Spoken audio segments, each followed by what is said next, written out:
நிகழ்வினுடைய துவக்கமாக ஒரு நிமிடம் எழுத்தாளர் நாரம்புநாதன் ஐயா அவர்களுக்கு மௌன அஞ்சலி செலுத்திவிட்டு நிகழ்வினை துவங்குவோம்.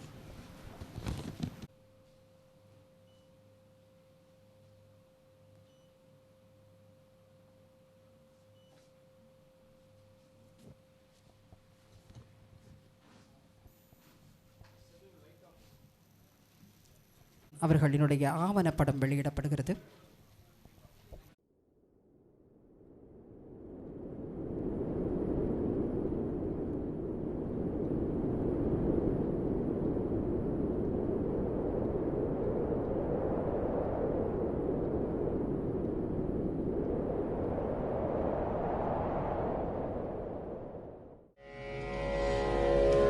ஜென்மம் நிறைந்தது சென்றவர் வாழ்க, சிந்தை கலங்கிட வந்தவர் வாழ்க, நீரில் மிதந்திடும் கண்களும் காய்க, நிம்மதி நிம்மதி யோவிடம் சூழ்க.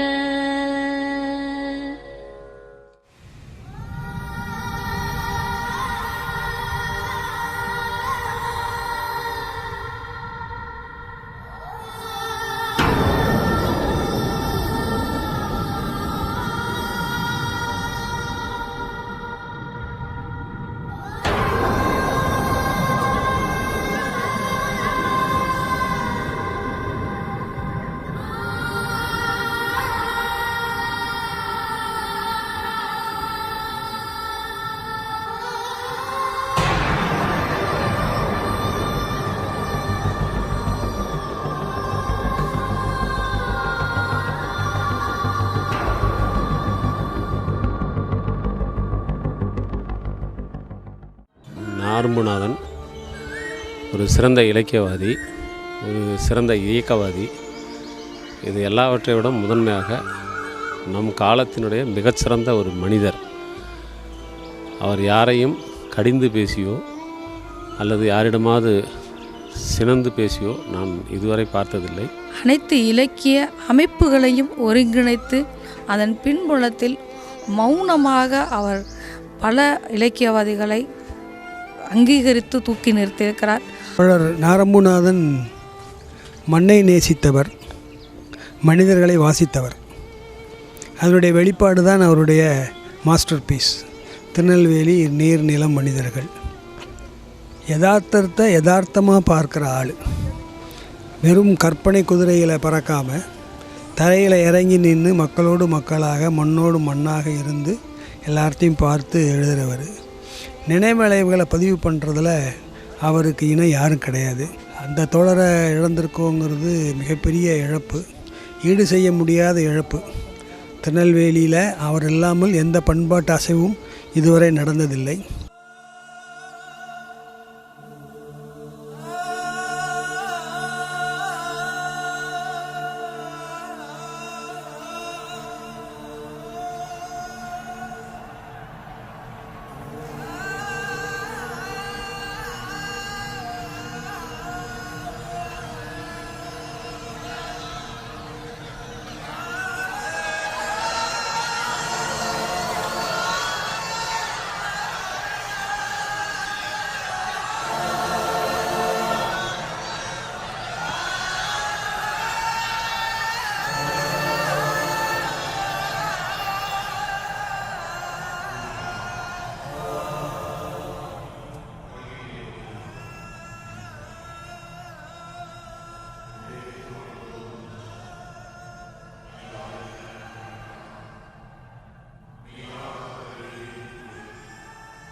வீர வணக்கம் வீர வணக்கம் வீர வணக்கம் எங்கள் தோழர் நாரம்புக்கு எங்கள் தோழர் நாரம்புக்கு வீர வணக்கம் செய்கின்றோம் வீர வணக்கம் செய்கின்றோம். உயர்த்தி பிடிப்போம் உயர்த்தி பிடிப்போம்.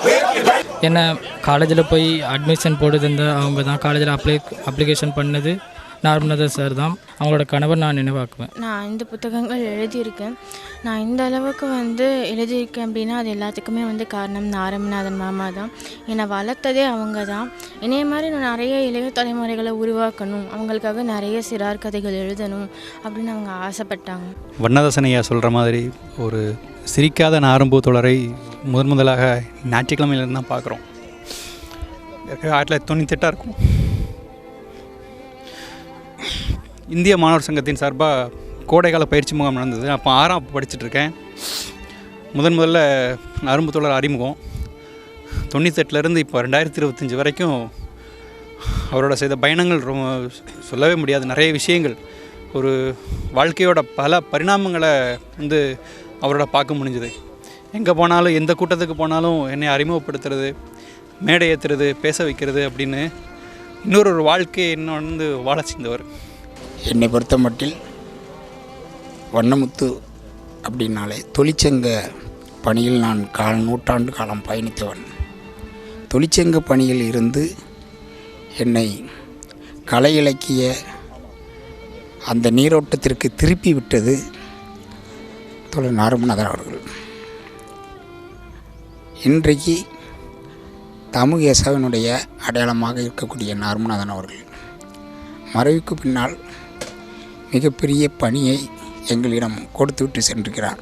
இப்போ இறந்த வீட்டுக்கு வரும்போது எல்லாரும் இவரால் தான் நான் கவிதை எழுதினேன், இவரால் தான் நான் மேடை பேச்சாளரானேன் அப்படின்னு சொல்லும்போது அவர் எத்தனை பேர் மனிதர்களை பழகியிருக்காரு, எத்தனை மனித உறவுகளை மேம்படுத்தியிருக்கிறாரு அப்படிங்கிற ரொம்ப ஆச்சரியமாகவும் வியப்புக்குரியதாகவும் இருக்குது. அத்தனை மனிதர்களை பார்க்கறனால தான் அவருக்கு இவ்வளவு கூட்டம் வந்திருக்கு. இன்னொன்று அவர் அப்படின்னா ஒவ்வொருத்தையும் விஷயங்களையும் தேடி தேடி சேகரிக்கிறதுல ஓவே சாமிநாத ஐயருக்கு அப்புறம் இவர் தான் இருந்தாரோ அப்படிங்கிற மாதிரி திருநெல்வேலி பாளையங்கோட்டையோட செய்திகளை சேகரித்து நீர்நில மனிதர்கள்னு ஒரு புக் எழுதியிருக்கார். அது உண்மையாலுமே திருநெல்வேலிக்கு வரக்கூடிய யாரும் திருநெல்வேலியை பற்றி அறிஞ்சிக்கணும் அப்படின்னா அதை கண்டிப்பாக அந்த புத்தகத்தை படிக்கணும். அந்த நூலுக்காக தான் அவருக்கு பூவேசா விருதும் கொடுத்துருந்தாங்க. உண்மையிலுமே அவர் எழுத்தின் மூலமாக அனைவரிடத்திலும் வாழ்வார் என்பதில் சந்தேகமில்லை.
பொருணை திருவிழா, இந்த இலக்கிய திருவிழா நடத்தும்போது அவருக்கு ஒரு மூச்சு வாங்கிட்டு இருந்தது. அவர் நண்பர் சொல்லியும் அவர் அந்த திருவிழாவை சக்ஸஸ்ஃபுல்லாக நடத்தணும், புத்தக திருவிழான்னு இருந்து அவர் ஏற்கனவே பைபாஸ் ஆப்ரேஷன் பண்ணியிருக்கு 15 வருடத்துக்கு முன்னால்.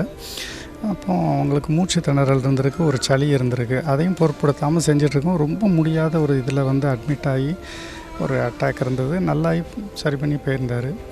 பட்டு துரதிர்ஷ்டவசமாக திடீர்னு இந்த மாதிரி ஒரு நாள் கேள்விப்படும் போது மனசுக்கு ரொம்ப சங்கடமாக இருக்குது. என்றைக்குனாலும் அண்ணாச்சி இல்லாட்டினாலும் அவருடைய எழுத்துக்கள் மக்கள் மத்தியில் எல்லார் மனதிலையும் இருக்கும். அவர் வாழ்ந்து கொண்டு தான் இருப்பார். நாரம்பு அவர்களுடைய மறைவுக்கு பிறகு அவரோடு நெருங்கி பழகிய பலரும், பல சமூகத்தின் பல நிலைகளில் இருப்பவர்களும் அவரை பற்றிய தங்களுடைய பதிவுகளை எழுதி கொண்டிருப்பதை பார்க்கிற போது அவர் எந்த அளவுக்கு அனைவரோடும் இணக்கமாக நெருக்கமாக பழகி இருக்கிறார் என்பதை புரிந்து கொள்ள முடிகிறது.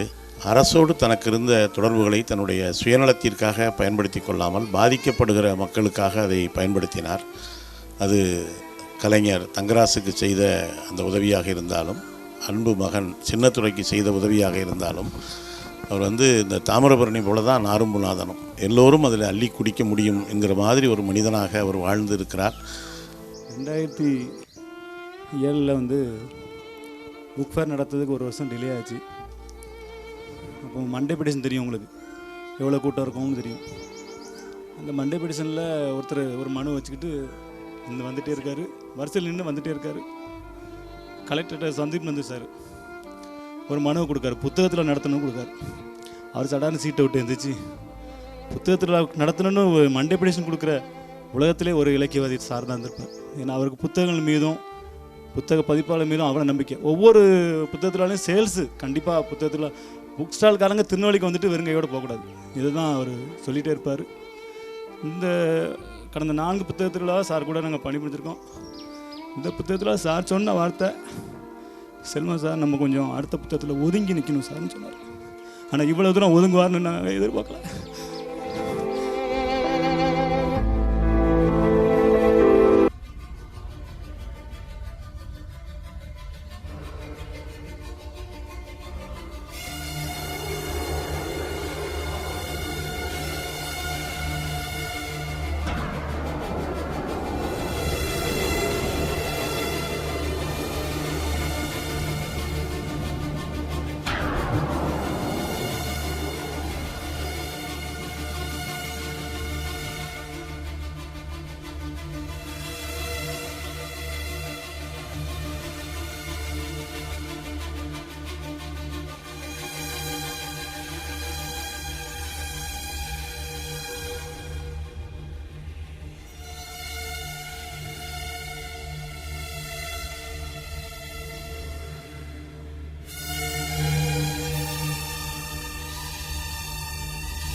ஐம்பது ஆண்டு கால வரலாற்றில் நெல்லையில் இவ்வளவு புகழையும் முதல்வர் அஞ்சலியில் இருந்து பெற்ற ஒரே மனிதன் திருநெல்வேலி அவர்தான்.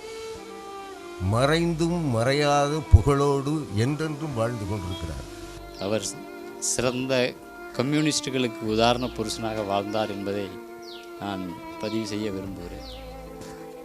தோழர் ஆதவன் குறிப்பிட்டதை போன்று சின்னத்துரை குடும்பத்திற்கு உதவி அப்படி மட்டுமல்ல, மருத்துவமனையில் 6 மாத காலம் சின்னத்துரை இருந்தபோது ஏறக்குறைய எல்லா நாட்களும் ஒரு நாள் விடாமல் கூட சின்னத்துரையை பார்த்து ஒவ்வொரு அசைவுகளையும் பகிர்ந்து கொண்டே இருந்தார் என்று சொல்ல முடியும். இப்படி சகல உழைப்பாளி மக்களினுடைய நலன்களிலும், அது கோபி கொல்லப்பட்ட கந்துவட்டியால் கொல்லப்பட்ட கோபி குடும்பத்தை பாதுகாப்பதிலும் சரி, மாஞ்சோலையில் கொல்லப்பட்ட தாமிரபரணி தியாகிகள் 18 பேருடைய அனைத்து விவரங்களையும் நார்மட்ட தான் கேட்க முடியும். இப்படி சகல விதமான உழைப்பாளி மக்களினுடைய உரிமைகளுக்காக சகல தளத்திலும் செயல்பட்ட ஒரு பன்முகத்தன்மை வாய்ந்த மகத்தான ஆளுமையை நாம் இழந்திருக்கிறோம். எனக்கு தனிப்பட்ட முறையில் என்னை இந்த அளவுக்கு எழுத்தாளனாக ஆக்கியிருக்கிறான்னா அது அவன்தான். என்னுடைய முதல் குரு, ஆசான், என்னுடைய மென்டார் எல்லாமே அவன்தான். என்னுடைய ஒரே வயசு தான். ஆனால் இப்போ கார்த்திகேயன் சார் பேசும்போது கூட சொன்னார், நான் அவர்கிட்ட ஒரு ஸ்டூடெண்ட்டாக இருந்தேன் அப்படின்னாரு. அப்போ ஆதவன் சொன்னாப்புல, நாம் ஸ்டூடெண்ட்டுன்னு நினைக்கலாம், ஆனால் அவர் ஒருபோதும் ஆசான்னு நினைக்க மாட்டாருன்னார். தாமு ஏகாசானா அது கலை, இலக்கியம், எழுத்து, படைப்பு என்ற வரம்புக்குள்ளே செயல்படக்கூடிய ஒரு அமைப்பு என்பதை உடச்சு நொறுக்கி சாதாரணப்பட்டவங்க, ஏழைப்பட்டவங்க, எளியவர்களுக்கெல்லாம் உதவி செய்யணும் அப்படிங்கிற ஒரு நிலைமையை உருவாக்குனதில் தோழர் நாரும்புவுக்கு ஒரு முக்கியமான பங்கு இருக்குது. இந்த சமூகத்தோட, குறிப்பாக நெல்லை மண்ணோட மனசாட்சியாக அவர் செயல்பட்டார் அப்படிங்கிறது தான் அவருடைய மறைவு செய்தி கேட்டதிலிருந்தே தோழர்கள் மத்தியிலும் தனிப்பட்ட முறையிலும் ஒரு பெரிய பதட்டமும் ஒரு வெறுமையும் சூழ்ந்தது என்பதுதான் உண்மை. தோழர் அவர்களினுடைய இனிமையான அமைதியான, யாரிடமும் யாருடைய மனதும் புண்படாமல் நடந்து கொள்ளக்கூடிய அந்த பாங்கு என்பது எல்லோருக்கும் வராது. ஏதாவது ஒரு தருணத்தில் கோபம் வெளிப்படும், ஏதாவது ஒரு உணர்வு வெளிப்படும். ஆனால் அப்படியான எந்த குணாம்சமும் அவரிடம் நாம் பார்க்கவே முடியாது. அப்படிப்பட்ட ஒரு மிகச்சிறந்த ஒரு தோழரை நாம் இழந்திருக்கின்றோம். எங்கள் வீட்டில் நாருமநாதன் பிறக்கிறப்போ எனக்கு 12 வயசு. என்னுடைய பெரியப்பா எங்கள் அப்பாவுக்கு கடிதம் எழுதினாங்க. தாத்தாவின் பெயர் தான் நாருமநாதன் அவனுக்கு வச்சுருக்கு. எங்கள் அப்பாவுக்கு எழுதின கடிதத்தில் உங்கள் வீட்டில் விவேகானந்தர் பிறந்திருக்கிறார் அப்படின்னு எழுதின கடிதம். இப்படி ஒரு தொலைதூர பார்வையில் அன்றைக்கே எழுதிட்டார். இந்த வீட்டில் விவேகமான ஒரு மனிதர் உங்கள் வீட்டில் பிறந்திருக்காருன்னு சொல்லி. மனசு வந்து ரொம்ப பூ போல், பேர் மாதிரியே தான் மனசு. ஒரு தடவை கோயம்புத்தூரில் எங்கள் அப்பாவுக்கு உடம்பு முடியலன்னு நான் தம்பி குடும்பத்தோட காரில் போனோம். அவன் தான் கார் ஓட்டிகிட்டு வந்தான். அப்போ ஒரு இடத்துல பல்லடம் பக்கத்தில் கார் மெதுவாக நின்றுச்சு. என்னடா என்ன செய்கிறேன், என்ன கார் நிற்கதே, என்னன்னு. ஒன்றும் இல்லை அப்படின்னு காதை திறந்துட்டு காருக்கு வாசலில் வந்து ஒரு பட்டாம்பூச்சி இந்த கார் மேலே சிக்கிட்டு இருந்துச்சு. அதை விடுவிச்சு அது பறக்கிறத பார்த்துட்டு தான் வந்து காருக்குள்ளே உட்காந்தான். அப்படி ஒரு இளகல மனசு.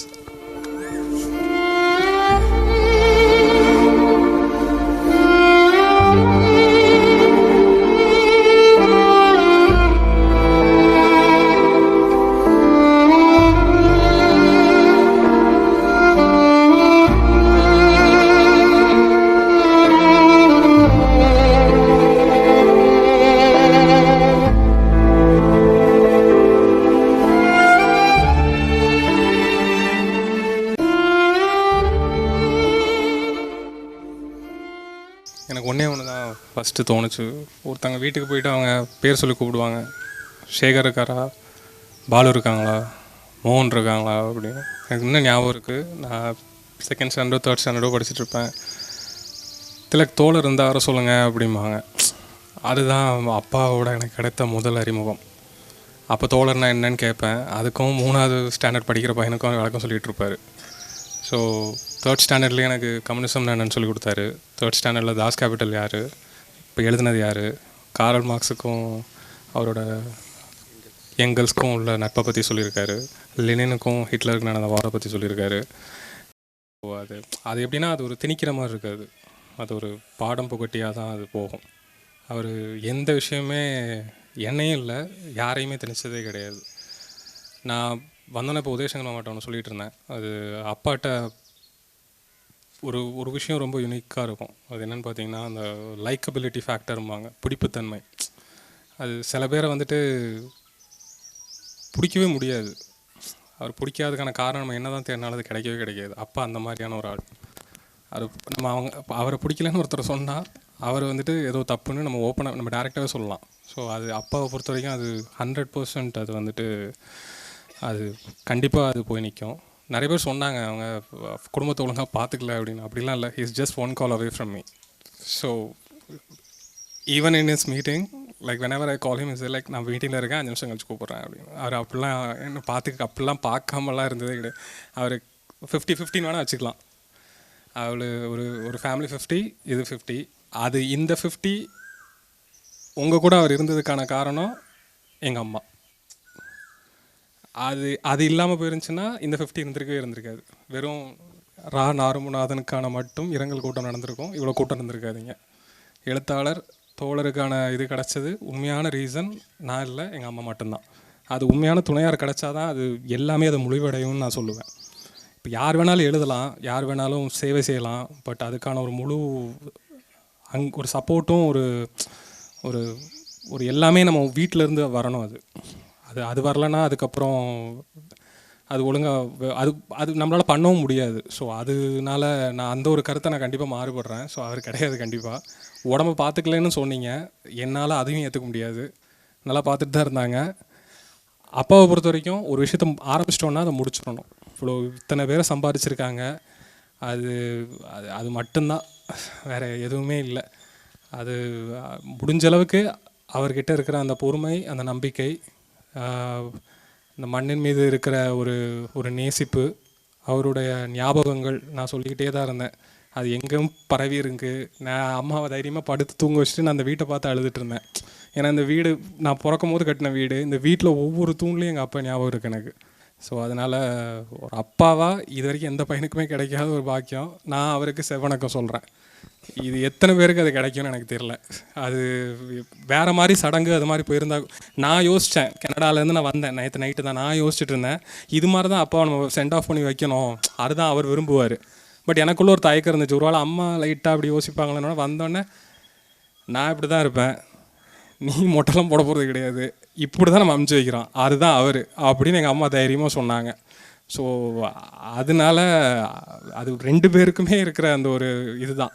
ஸோ அதனால் எனக்கு உண்மையிலே இது வந்துட்டு யாருக்குமே கிடைக்காது. இது உண்மையிலே நான் ப்ரௌடாக சொல்லுவேன்.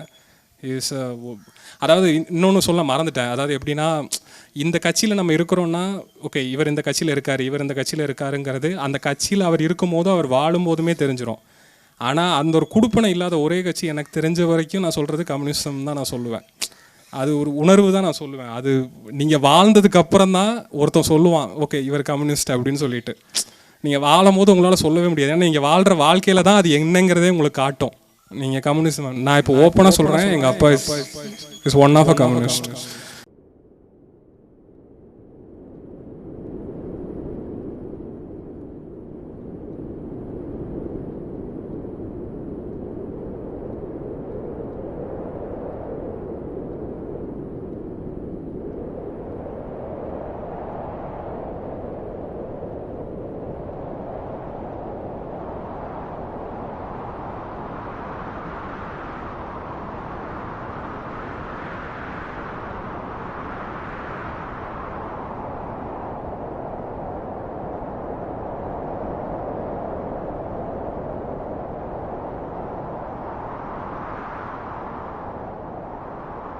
நண்பர்களே, எனக்கு ஒரு நம்பிக்கை பிறந்திருக்கிறது.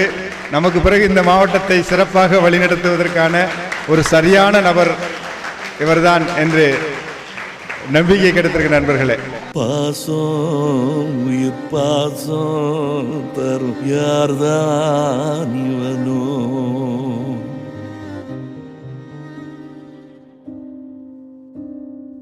ஈரம் வீசும் பெரும் தூய அன்ப தொலைச்சே,